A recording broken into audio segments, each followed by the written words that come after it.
Señoras y señores, suena el silbato. En marcha el deporte que apasiona a todos. El fútbol ya juega en Guaraní y Ameliano en la última fecha del campeonato anual femenino 2024 por las pantallas de Tigo Sport. Centro que viene, atención. Benítez, gol.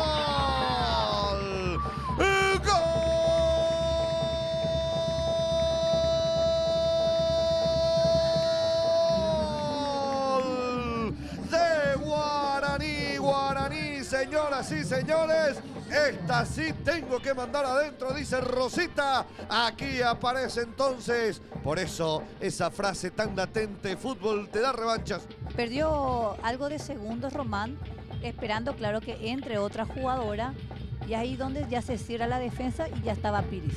Rivas, saca el remate, Rivas, gol.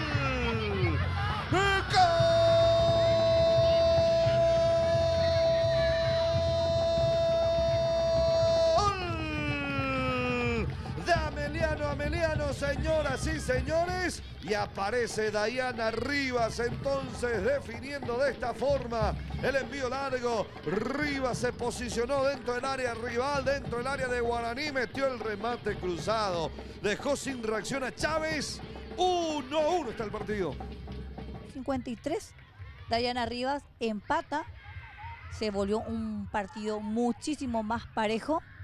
A pesar de que Guaraní tuvo más el balón, controló, pero no le alcanzó para que pueda ganarse los 3 puntos. Y así se dividen, se reparten. Guaraní suma 41 puntos, se queda en la 4ª posición y Ameliano queda con 30 en la 6ª posición.